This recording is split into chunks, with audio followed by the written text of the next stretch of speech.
le CSEG, le Conseil supérieur des affaires islamiques du Gabon, et aussi les organes ou bien les autres associations de ce genre dans les pays non musulmans ou à minorité musulmane, bien qu'elles soient, n'est-ce pas, des associations, mais ceux qui sont, n'est-ce pas, à leur tête sont, n'est-ce pas, nos chefs, n'est-ce pas, de la communauté. Certes, voyez-vous, mais ils n'ont pas, comme je disais, ils n'ont pas le titre ou le rang d'une autorité comme dans un État islamique. Même si c'est le chef de l'État ou l'autorité qui l'a choisi et qui l'a mis là, ou qui a, n'est-ce pas, accepté qu'il soit là, qui a accepté qu'il soit son représentant dans la communauté musulmane. Voyez-vous.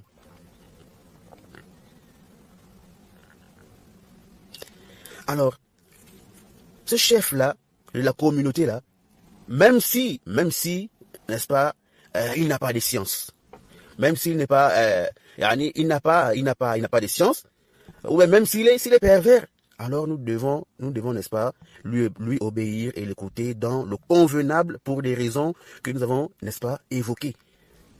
Donc il ne faut pas confondre les choses ici. Ce n'est pas que ce dernier a le titre, n'est-ce pas, du chef ou bien pardon d'une autorité musulmane. Ici c'est pour l'intérêt, n'est-ce pas, des musulmans. Donc on va n'est-ce pas, l'écouter et lui obéir pour préserver ces intérêts-là, pour, n'est-ce pas, essayer d'être unis. Par exemple, s'il décide que pour déterminer, n'est-ce pas, le début ou la fin du jeûne du mois de Ramadan, alors on se base sur notre vue, sur notre vision lunaire, où nous allons fonctionner avec la vision lunaire de l'État, par exemple de l'Arabie Saoudite ou de tel pays. Alors nous devons lui obéir dans cela. Et non faire comme font certains. Quand ça les arrange, ils fonctionnent avec ce que le chef des musulmans a dit. Mais quand ça ne les arrange pas, ils font quoi? Ils vont jeûner ou rompre selon ce qui les arrange. Voyez-vous. Alors que ça, ce sont des questions où il est permis de le suivre et de lui obéir. Voyez-vous. Donc, parmi les profits de cet organe-là, et d'obéir à ce chef-là, il y a le fait que les musulmans de cet endroit se regroupent sur une seule chose, sur une même chose, concernant leurs affaires religieuses. Par exemple, leur événement, tel que, n'est-ce pas, le cas du jeûne que nous venons de mentionner. Voyez-vous. Maintenant, dans certains pays, on trouve plusieurs associations, ou on peut encore les appeler des sous-associations. Tel groupe a une association, tel clan a une association, telle personne est le chef, n'est-ce pas, de tel groupe ou de telle association, celui-là est le chef de l'autre association. Alors, il ne faut pas regarder tout ça. Il faut plutôt tenir compte, n'est-ce pas, de celle qui est reconnue par l'État ou par le chef de l'État. Celle avec qui l'État fonctionne, voyez-vous. Et après aussi, cette histoire d'association-là, est-elle réellement permise en islam ou pas? Ça, c'est un autre débat. Alors, nous réitérons nos propos en disant quoi? Que ce genre d'association, ils n'ont pas le titre, n'est-ce pas? N'ont pas le titre de quoi? D'une autorité musulmane ou islamique. Ou disons, le chef de ce genre d'association n'est pas notre wali al-amr shar'an, ou au sens propre du terme, au sens propre du terme, ou visé par n'est-ce pas, les textes.